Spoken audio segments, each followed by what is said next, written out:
Yeah.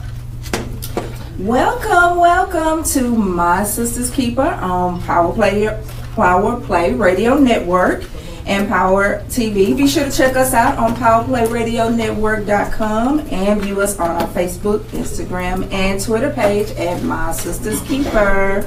My name is Tawanika. And I'm Danita. Deandria. And I'm Yolanda. And we are My Sister's Keeper. SiSSTA'S. Yes. Y'all, it has been a Monday. I'm on slow roll, so it has been a Monday. I'm just going to go on and put it out there. And that speak life into someone so they achieve success. If you're just joining us for the first time, just a little bit about us. We came together to dispel the myth of black women can't get along. We sit before you, the four of us. We're from different sororities, come from all walks of life and various experiences. And they've led us together to be able to speak and empower other women. We share the same foundational beliefs and what it truly means to be my sister's keeper. Oh, I'm sorry, y'all. I told y'all it's been a Monday. It's me. So our focus is to focus on the whole woman, so what you find out about yourself on the inside can intensify the beauty on the outside. Yes. And we are an interactive show. We welcome your comments, your questions, your phone calls. And we will interact with you on our Facebook Live. So tag a friend, tell a friend, tweet a friend to tune in now. Welcome to My Sister's Keeper.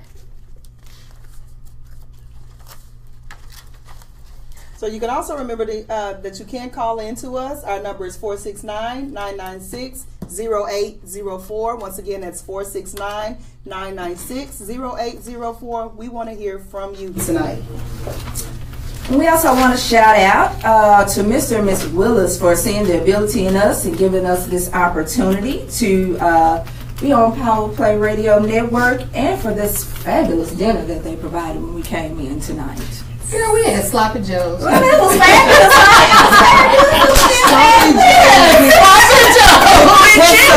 With cheese. You're right. You gotta add cheese. With some Lay's potato chips. With some Lay's potato chips. And it was fabulous. Yeah, we did the capture. It was. That's Monday meal. Because that was leftover ground meat from Sunday dinner. That was grand. Oh, that good old country eating. It was. Good Now you had baked chicken on Sunday, and then you come home, your mama make chicken salad on Monday. Yeah, old chicken sandwich on. See, You better make them chicken sandwiches. We also, to our followers and members of our For Sisters Only Facebook group, you can search for My Sister's Keeper. So remember to tag a friend, tell a friend, tweet a friend, tune in now. So you go ahead and get your beverage of choice. We have our beverages of choice here, water and whatnot, and strawberry, Big Red, and whatever else is in the glass. But get your beverage of choice and join us. Tonight, we're going to be continuing our Love Under New Management, the Chronicles, Know Your Worth, but this time we're going to add text to it. Yes, add that tag. Add the text to it. So, we are going to take a short break here, and when we return, we will get into our topic segment to my sister, where we discuss Love Under New Management, the Chronicles, Know Your Worth, and then add text. So stay tuned.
You're hot. Welcome back to My Sister's Keeper radio show on Power Play Radio Network and Power TV. Be sure to check us out on powerplayradionetwork.com and click on Power TV to view us without any interruptions. You can hear all the music, everything. So that is powerplayradionetwork.com and click on Power TV. Also view us on Facebook, Instagram, and Twitter at My Sister's Keeper. Again, if you're just joining us, my name is Tawanika. I am Alonda. I'm DeAndrea. And I'm Danita. And we are My Sister's Keeper. SiSSTAS. Yes. Auntie. Yes, honey. So today we're going to continue our discussion of the Chronicles of My Sister's Keeper, entitled "Love Under New Management," Know Your Worth, and then add tax. That's what we're talking about tonight. That's right, ladies and gents. It's time to talk about our worth and self-love. Last week we talked about knowing who you are and loving yourself. So this week we're going to talk about you've worked some of the process or all of it, and you know who you are, so now you're ready to add tax. And we know that it takes work every single day to do that. So learning who we are and accepting who we are requires us to first look in the mirror and do an honest self-assessment, and peel back those layers, admit who we really are, and then begin the process, the truths about who we are, and then we can work on accepting who we are created to be. As we strengthen our minds and grasp the realities of the fact that we are actually priceless, then we can walk in that knowledge and power. We can be who God created us to be, because He created us to be in His image and in His likeness. So that's what we need to accept, so that we know how much we are worth. And after going through our processes, we then should live our lives to the fullest. And I'm a firm believer of living life and loving life no matter what. So we have to remind ourselves every single day that who we are. And that can start with the simple I am affirmations every morning, all throughout the day, as often as you need to say them to remind yourself who you are. Go back often and review, but definitely don't get stuck when you go back. Just go back as a review and the reminder of where you came from, who you used to be, and know that you will continue to work on who God created, being who God created you to be. So knowing your worth, and then you must add tax. So adding tax doesn't mean that you're conceited. It means that you are convinced in who you are and you won't settle for less. Adding tax will help you to show others how to treat you. When you value yourself, you won't accept any and every old thing. It enhances your quality of life, and you allow yourself to live freely in the life that you selected and built for yourself. So take some time to discover who you are. Practice daily what you learn along the way, and encourage yourself to stay on track and stay the course no matter what, and be open to growing and changing. So ladies, what are some ways you can add tax to your work?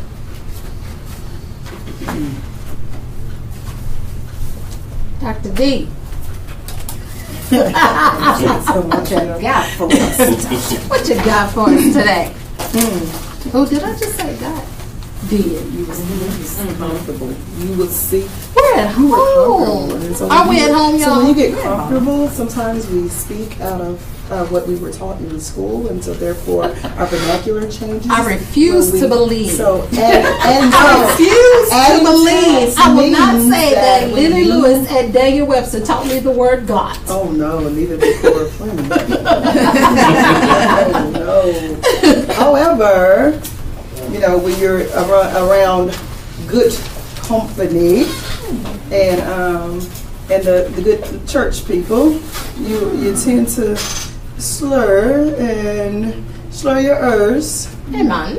And you said peepers. Be a little relaxed. So, for all the people who's out there listening, no, I guess we were talking about in the car that, for me, adding text is just knowing that I am worth it. And so we talked about last show when you had to teach people how to treat you. And so going back to teaching people how to treat you is knowing that one thing you said that you're not conceited is just that you're confident. And so now I'm confident in my growth, I'm confident in my walk, I'm confident with who I am, and when I look at myself every day in the mirror, that I can look at myself honestly and say, I love her. Either good or bad. This is who I was given, and she's the best version of that she could ever be of herself at this moment, because again, tomorrow, which is not promised, I tell my students all the time is an illusion. If you don't wake up to see it, it never happened. So when you have time and you're given time the next day, you have the opportunity to be better than you were the next day. So, for me, adding text is one of the things that we'll talk about this month. We're celebrating, as you can see, our shirts. If you can't see it, we're celebrating breast cancer awareness and paying honor to those who are still surviving and in memoriam of those we lost. Absolutely. So adding text for me is also taking care of myself. And sometimes we forget what it looks like health-wise until we're faced with something tragic. And, being faced with breast cancer for myself, as I am a survivor, I'm a 5-year survivor. Thank you. So claiming early, and so, just one of those things of adding text was that before I may have knew who I was and going through breast cancer was a journey. And so when you're looking at adding text on the back end of it, I can truly say that had I taken care of myself, I probably wouldn't have been in this situation before, but it allowed me to learn myself and love myself even more. And that I realized that time is the most precious commodity that I will ever have, so I have to take advantage of it while I have it. And so what adding text is, I try to teach women that you're worth it. So you don't have to wait till you go through something. But because I wasn't adding text, I am a true believer. That's why I acquired breast cancer, because I look at breast cancer as a stress. It was a stress, and it was everything against faith. Faith and fear can't exist. So you have to choose which one. And so since I chose one, I was kind of stuck out trying to be in control of my own self.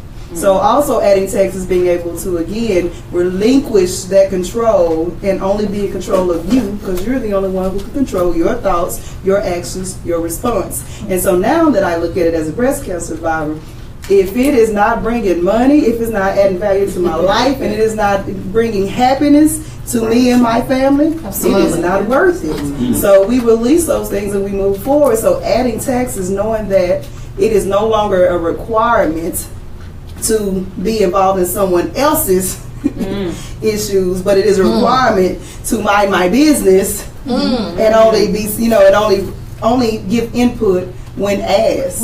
Because sometimes we spend too much time passing on information and people are not taking it. So guess what? You live your life by example, and when they want to know, they'll come research you out. But I've also been given a testimony to the to the flip of that, is that I do have this medium to speak through. So I don't have to run and tell women, oh, you have to do this, or you have to do that. I just put myself on a platform where I can be that voice. Add text. Online, Teresa Holmes said, a lot of us put ourselves on the back burner to take care of others. That's a dysfunctional text. Right. Well, right, Teresa. It's a discount. We've discounted ourselves. We've discounted what we're worth. We've discounted our value because we don't feel like we're worth putting ourselves first.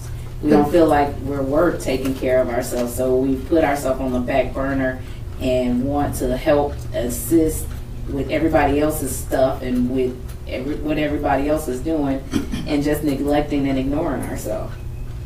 So we surely aren't adding anything. We're discounting ourselves, if anything.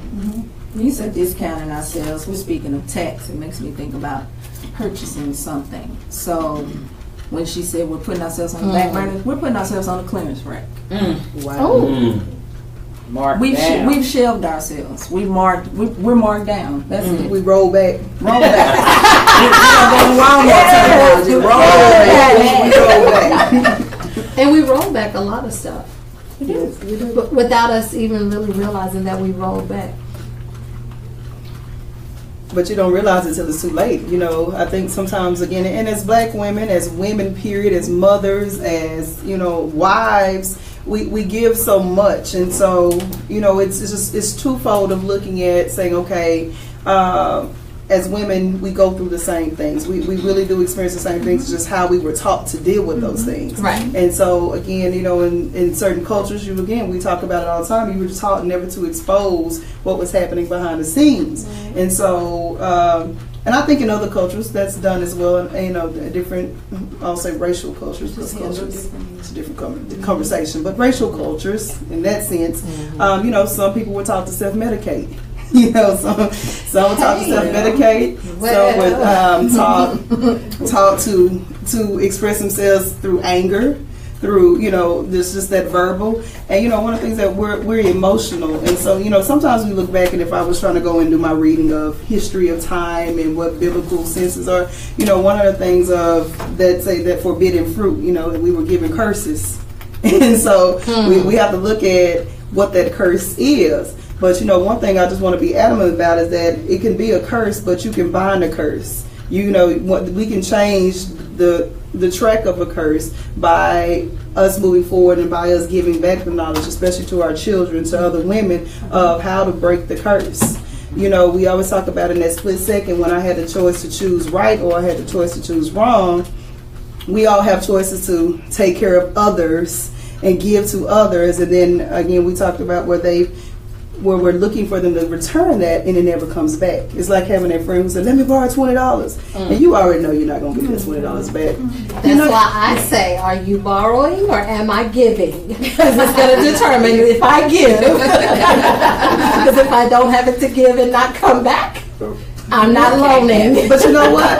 But we still find ourselves giving, because sometimes the story supersedes our emotions, and so we just say, you know what, if I have it, you know, I'm like one of the people, I have it, you got it. I think I just had to learn over time that I'm not gonna ask for it back, because the moment I expect for it to come back is the moment that our friendship is over. So if those of you out here battling against your friends because they have not given you money, let it go, let it be a blessing, let it come back to you, because again, it somehow is just, I think it works in the atmosphere that when you give something out, especially when it comes to money, you should never expect it back. You should never expect it back. It sounds good, it looks good, but if it did, we wouldn't be feuding over money. They wouldn't have a whole commercial right now about paying somebody back through Bank of America Quick Pay. if it was worth it. We hold grudges for money. And at the end of the day, we didn't see the money 2 times over, and if you didn't, then don't give it away. So, and I'm saying that because I want to relate that to adding tax. We give away our emotions, we give away our bodies, we give away our time, we give away our mental stability to things that do not matter, or that we can't even afford to give. But in the moment that they're asking us for something, we feel obligated to do it.